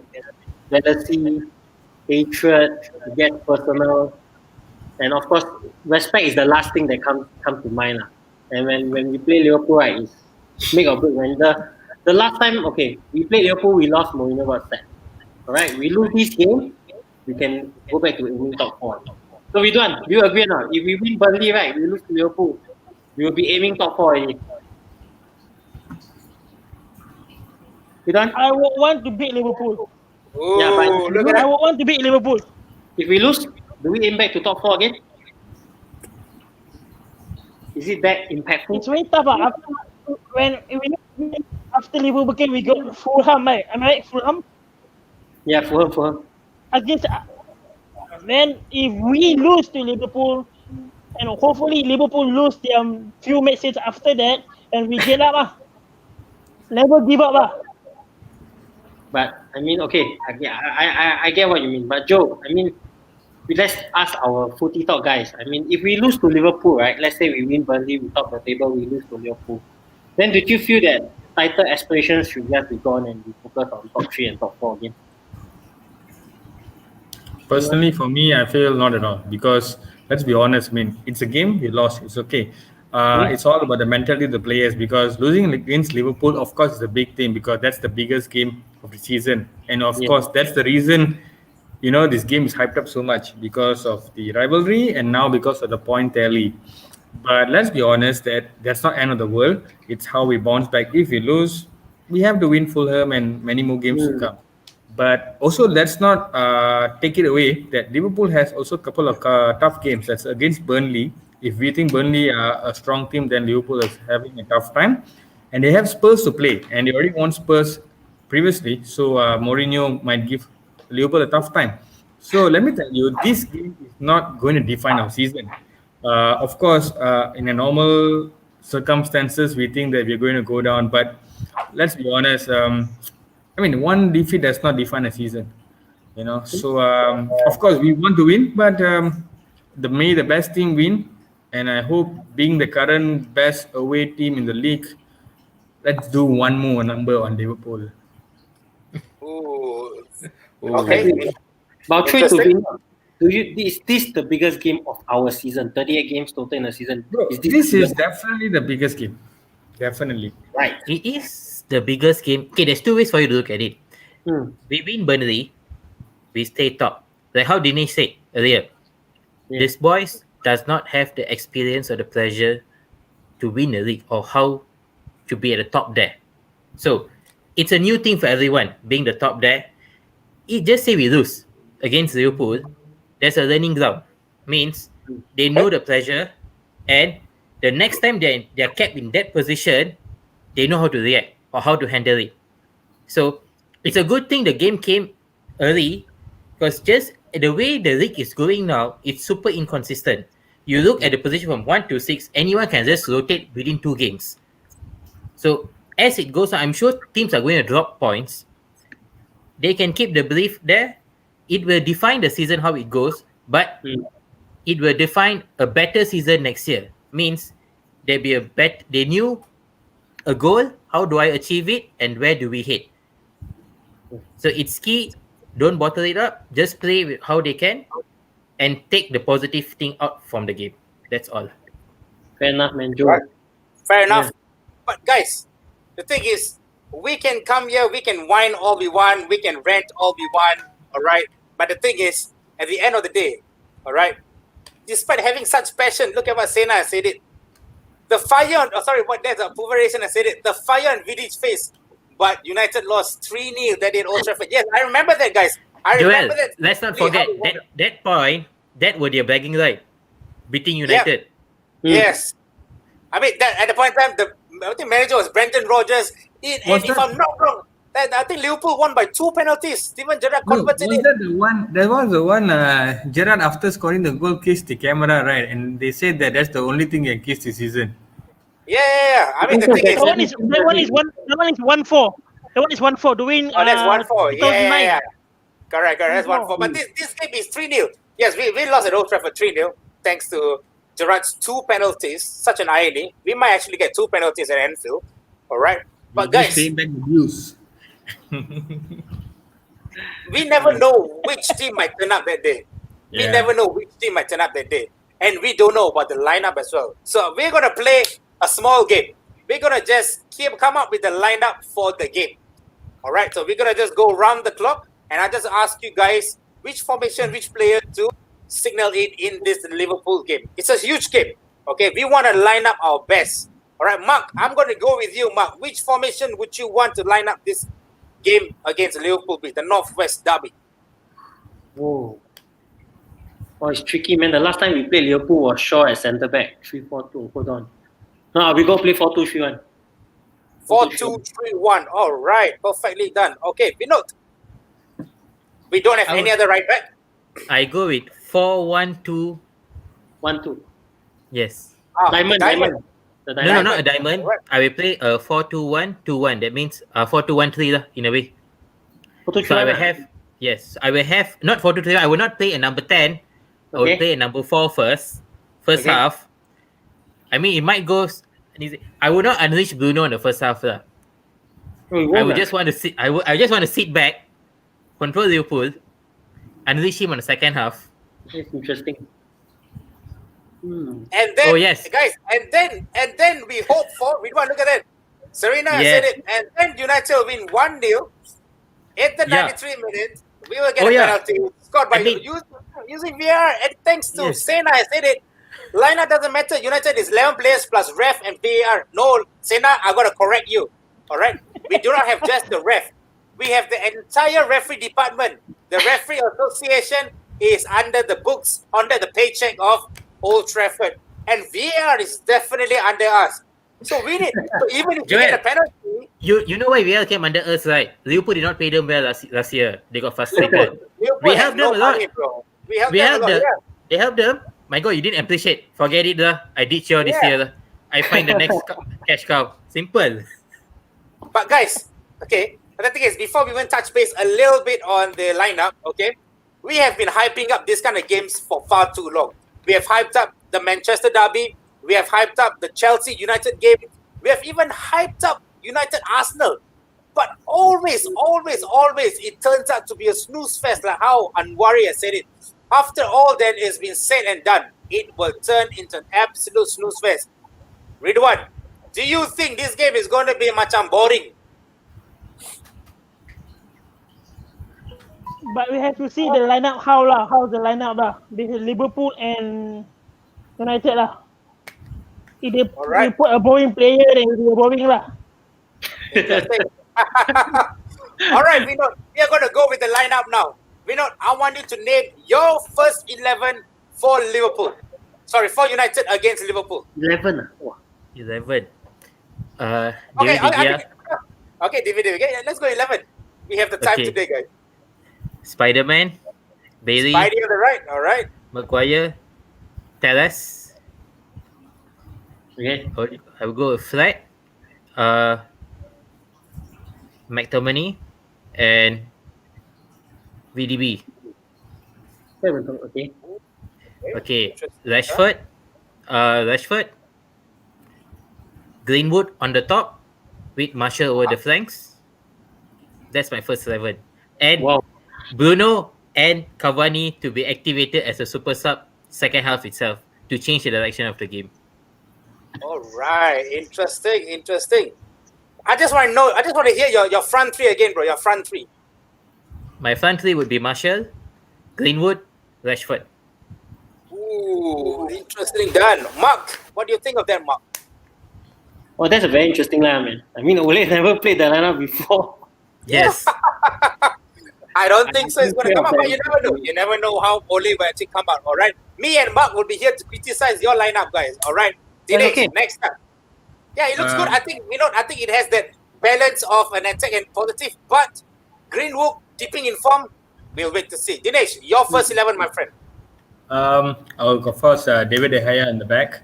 as a goalkeeper, and AWB and the right back, Bailly and Maguire in the middle, and I would go for Shaw on the left for now. All right, Okay. and middle there, I'll be very cautious. This lineup of mine is a very cautious lineup. I'm not going for the full-on attack. I'm on a Okay. containing game. I'll put Scott and Freddie in the middle, along with Pogba and Bruno. Okay, and I only play two strikers up. One is Rashford and one is Edison Cavani. Cavani more like a top marksman, and Rashford is of course feeding the ball. And would actually make sure that those guys pack the midfield, because Liverpool's midfield can be quite a strong thing, And I'm already worried about this one character called Shaqiri, because that guy is a pain in the ass. So we need a strong midfield, and I want Scott and Fred to be on the best of form, because if Scott and Fred are on the best of forms, then you know that leaking in a goal can be a bit hard, because those guys are workhorses. Okay, and maybe on the second half, if things are a bit on our side, I'll take out either Fred or Scott, and I'll bring a certain Greenwood inside to irritate All right. Okay. Interesting. Ridwan, before I go to you, Vinod, we have a comment for you. Where did Vinod buy his gold from? That's one hell of a lineup. Asking from a friend. Vinod, you can reply to Anbari in the comment section. Ridwan, I'm always excited to know your first 11, Ridwan. Me and Mark are always excited because you come in with the most interesting lineup ever. So Ridwan, who do you want in your first 11? I would want David De Gea as a keeper. Okay. Spider-Man, All right. Bailly, Maguire, and Teles. Dallas. Okay. Fred and McTominay. All right. Double pivot. I would want Rashford, Bruno, and Martial, and up front is Cavani. Or swap lah. Ooh. All right. All right. I want Rashford. One with fans of the Arnold, Martial, 1-on-1, and with Robertson. Ooh. Just Okay. imagine. Interesting. Rashford, Mark. TAA, Martial, and Robertson. Well, it will be a very, very cocky lineup for Liverpool lah. Because TAA form is dropped lah. TAA form is dropped now. Yeah. It is See the how time. lah. Yeah. It's the time. Rashford Alright. and tackle. It is the TAA, time. Yep. and so. It is the time. Mark, let's put the nail in the coffin for Liverpool. We are going to see the resurgence of United this week. Burnley Yeah, away, Liverpool away. We need the players to turn up. Hook or crook, we need to get the wins in both. All right, I'm not going to put much pressure on the players, but like what Vinod, Dinesh, and Ridwan have said it, guys, if any one of your first 11 games, I don't know, guys, I'm only looking at Vinod because that boy, the balls of steel. That's That is Yeah, a it's a good one. unique lineup which even I didn't came out about it. All right, so it's going to be a bit killer. But yeah, like what Sena said it, we feel like Ridwan's lineup could be the one that he can come out. But you never know. Ole always comes out with always weird ideas. He might just play Matic and McTominay as a double pivot, and he might play Bruno on number 10. We never know. We just never know what we do. But guys, I'm going to put the nail in your throat. Vinod, I want to know your score prediction. And the guys who are tweeting up there as well, commenting all night long, guys, please chime in with your predictions as well. Vinod, go for it. I want another John O'Shea winner. Remember the 2007 when you had Liverpool all out holding the game from nowhere? O'Shea came in replacing Rooney and scoring the winning goal. I want that again. Slap in the face. So I'm going for 1-0, 93rd minute winner. How it comes, I don't care. Oh, you don't want the Forlan goal lah? The Forlan goal. Remember Forlan? Oh, Forlan goal, that was mistake by Dudek. both do that. But we don't have a striker who hasn't scored yet. So we can't go with that. So let's go with John O'Shea instead. All right. Okay. Dinesh, how about you? It's going to be a close 2-1 game. If you ask me, it'll be a 1-1 halftime. And the second half, it's all about counter football, and we will hit the second goal. Maybe a VAR penalty. Yeah, Like what Serena said earlier, maybe a 93rd minute penalty. We wouldn't know. Bloody football, you know. Ridwan, what's your score prediction? It's always difficult to win in Anfield. It's always difficult to win in Anfield. I would say a 2-1 for United. 2-1. Mark, I'm going to come in with an interesting stat. All right. The last time, all right, we played Liverpool and we beat them at Anfield was 17 January 2016. We are playing Liverpool. Yes, 17 January 2016. Wake up. 16. Okay. All right. And this year we are playing Liverpool on 18 January 2021. Back then, in 2016, he was here in club as Liverpool's manager. Our manager was actually Louis van Gaal, and our goal scorer was Wayne Rooney. All right, looking at the lineup, the ones who are still in United right now is David De Gea and Anthony Martial. You never know, bro. We cannot write this in the skies. We may actually witness another repeat of this, a 1-0 victory, which that is what I'm going for. I'm going for a 1-0 scoreline. Mark, Okay. how about you? I think 90 minutes will be 1-1. All right. The referee blows the full-time whistle. We go into the dressing room. Reviews VAR. Come up for a 90+5. Penalty by Bruno. And then Liverpool fans will hear the hell out of us, man, the next day. Because we are going to be Manchester United. Since you guys love their name, we'll give it to you, man. Sena, are you hearing it, Sena? You know, Bro, Mark, I'm gonna ask this never. Legend. I want that, bro. The Brighton Sena. version, I loved it. When we Sena. won Brighton, இல்ல கேக்குதா சேனா இல்ல தமிழ்ல பேசணுமா? I have enough. Negeri Sembilan line quite Go bad. ahead. Negeri Sembilan, I think connection delay. That is why he haven't comment yet. I think Sena having some connection issue. Sena, Mark have said it. 1-1 90 minute. 1-1 90 minute. Go into the dressing room. VAR check back. Boom. Penalty. Only Bruno and Ellison.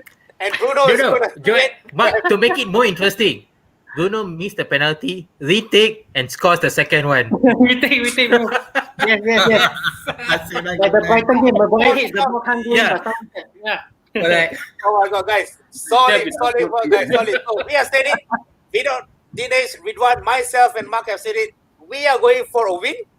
Alright, but we are going for a small win, a hard fight. The last time we won Liverpool was 5 years ago, 2016.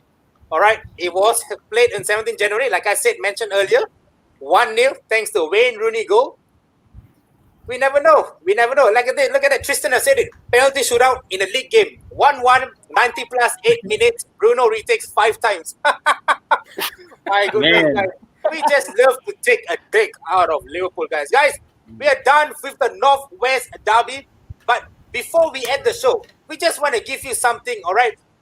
Mark and Ridwan both is our tier 1 sources of transfer speculation. So, Mark, take it away with our new boy. What do you feel of the signing? Tell the people out there what to expect of Ahmad Diallo Traore. Well, guys, I mean, as United fans, right, you know we don't spend 37 million to put a guy in the under 23s, right? And I mean, Diallo will be the solution for right wing, hopefully. He comes with high hopes. I mean, I watched him at Atalanta, quite crazy, but I feel Diallo need to buff up a bit like what his youth coach at Atalanta said. And, well, I mean, we need to ask our guests all this. What do you think of Ahmad Diallo, man? What's your expectation? Let's start with Vino. The price tag is the big question for me. I mean, I've seen him in his YouTubes and everything. All the boy looks good, but we haven't seen him much. He hasn't got much minutes to play in Serie A so for Atalanta. Hence, it could be a big crucial thing. But Solskjaer has been waiting for him to come. I'm not sure whether he's going to put him straight to the first team or what. But if from how the hype is he's good, he could be the solution for your right flank. But young boys comes in, you need to groom them well, because you do a mistake, you pressure them too much, they go downhill. So it's good, but I've not seen him playing 90 minutes in and out to really evaluate him. So we have to keep our judgment still open to see does he fit the 37 million price tag. Yes. Because Joe, the tricky part about Amad Diallo is that we signed him so early that I don't Yep. see him starting at Atalanta because you don't start a player over your bench when your player is already sold. So that's the tricky thing about Amad Diallo. So we saw him play against Midtjylland, in the Champions League in a dead tie. He performed very well for Diallo, right? Okay, so I feel that if Diallo comes good, right, Ole won't go for Sancho. So Dinesh, do you share the same sentiment that if Diallo comes good, that you will move Actually, for? I mean, Diallo is playing in a position where, of course, like what you said, Sancho is also an option for us. Yeah. But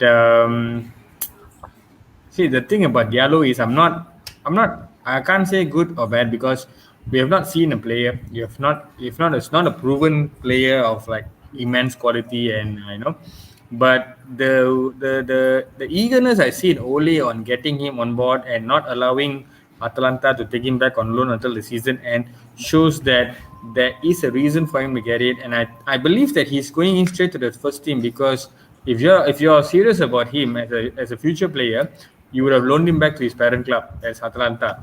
But here he wants him on board, so it looks like Ole is definitely having a master plan for this guy. But then again, he's in a different country right now, a very young boy. The most important thing here is keeping his feet on the ground. He has to be focused much on his game. There's a lot of things for him, language barrier. So I hope the kid does well. I hope he gets the proper guidance from senior players like Eddie Cavani or Bruno Fernandes or even David De Gea. I hope he's there for the long run because if he is the success story, what Ole predicts, then wow, this is immense. Then again, it's very early to say. Hopefully, he gets a good run in the team prior to the season end. All right, well said, man. Well said, Dinesh. Ridwan, do you think Amad Traore is here to warm the bench with VDB or to play in the under 23s, or do you think he is here to actually make a mark in this United squad? I would say Ole want to give him time to adapt to England play. I would say give him time lah to adapt with England, how the Premier League plays, everything lah. I would say maybe it could be features by the next FA Cup match lah. I want to see him features in the next FA Cup match. When the withdrawal will come out in 3 hours time.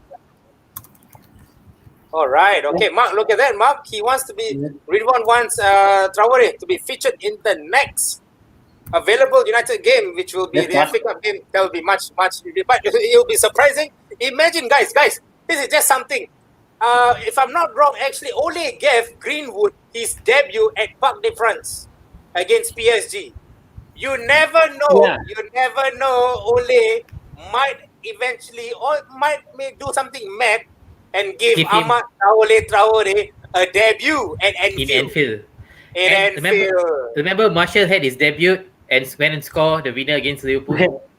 Diallo, I remember.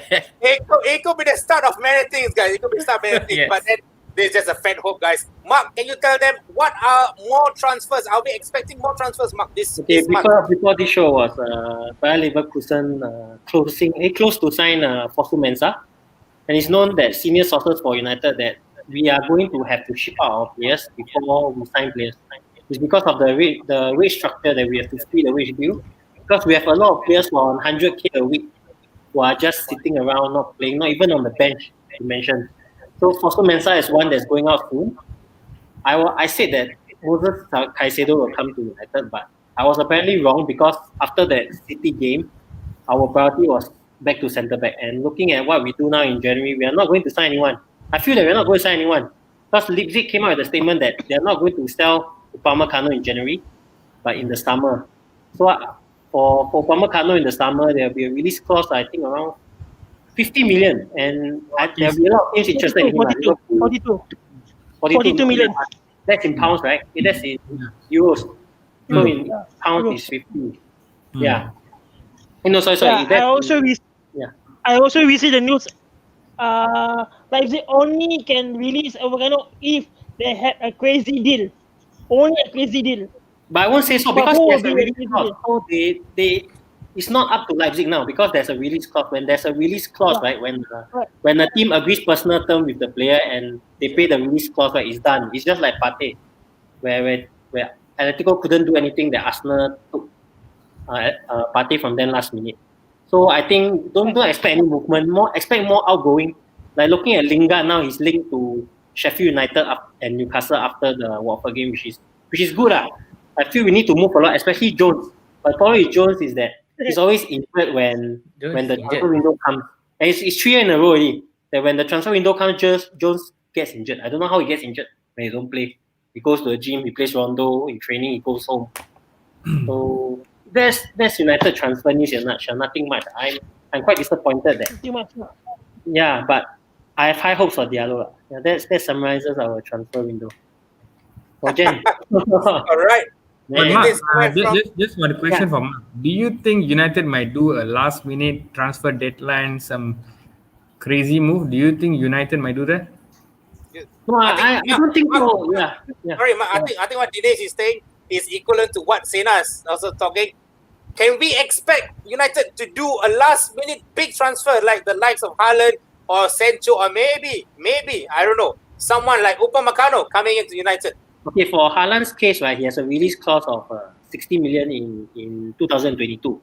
So we are not going to move for Haaland. And I feel that Ole staying or not is very pivotal to getting Haaland because Ole gave Haaland his debut at Molde at 16. So if Ole stays, right, until 2022, Haaland will definitely sign him if Ole stays. And for Upamecano, right, we pay the release clause and we have to agree personal terms with him. Then the deal is done because if there are clubs interested in him, it's always the case of personal terms and paying the fee. Then you get the player. So for us going into last minute deals, I think rarely lah. You look at Bruno, we were chasing him for one whole season before we took him in January because we flirted with him for one season. And last minute transfers for United, I don't think it's a thing for Ed Woodward lah. And Right. Yeah. How about next summer, Mark? Next summer or I don't know, in the summer? Well, it depends on how Bailly plays, man. I know Ole told Bailly that this season will be his last if he gets injured again. It's like a last chance for Bailly. So if Bailly stays fit, right, then Upamecano will be a question. Then we may go for a CDM instead because Matic is on a 1 year contract more, right? And Matic legs are not good enough to play 2 games in a week, man. So All right. that's Guys, So nothing. I think that's all, Mark. Okay, that's all for transfer news and speculations, guys. Just like what Faris have said it. Even the show now is going into extra time. The Real Man United show. Oh, I think a certain someone don't like to call it Man United. Yes, we do. I got some news. Oh, okay. Go for it. Lindelof might be played against Burnley. I saw the comment. Prediction. Might play because Bailly and Pogba, the training is not so good lah. Lindelof and Shaw is doing well, but we can never know what lineup will put. Oh my God, Dinesh, we not look at that. It could be a mind game, like what Mark said. Or we might be witnessing Lindelof back again. And I think if I say Lindelof, it's a taboo word for Mark's brother Tristan. Chris, if you're hearing this, I think we're going to have lots of fun at 4 a.m. with you texting and going ranting all day and all night long. I can't wait for that, Tris. I can't wait for you to just go mad and crazy like you always do. All right, I hope you you're can see inside the app. I can see the app in the all right, okay. So I can see Dinesh is turned off. I can see Vinod is also like mood on and all this. But guys, that's it. I said it. Please stop. Please stop playing Lindelof. That's it.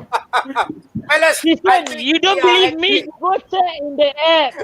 In the Manchester United app. It's okay. It's the news. I'm not Ridwan, lying to you. Ridwan, we will continue this. Ridwan, we will continue this in our group chat and our loan. Look at that. Tristan has said it. This will be the final comment. I might seek a voodoo doctor to make sure Lindelof doesn't play anymore. Yes. We hope. Yes, We we really hope, hope so. It doesn't play. Guys, with that, it has come to the end of the show.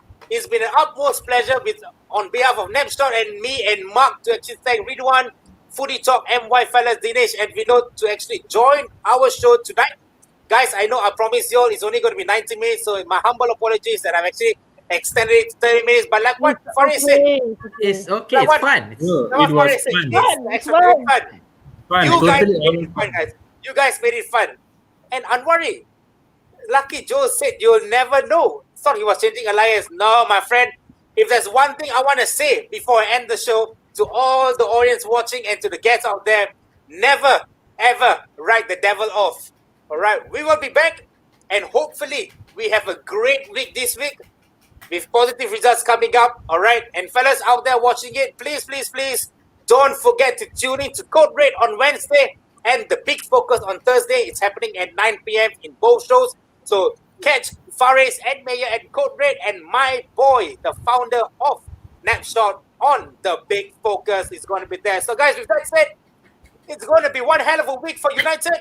Till then, we'll catch you guys next Monday with myself, Joel, that's Mark, Ridwan, Dinesh, and Vinod signing off. Glory, glory, Manchester United. We hope for a bloody damn victory. Turn up, fellas. Here we go. Take care. Ciao. Ciao, Good guys. one.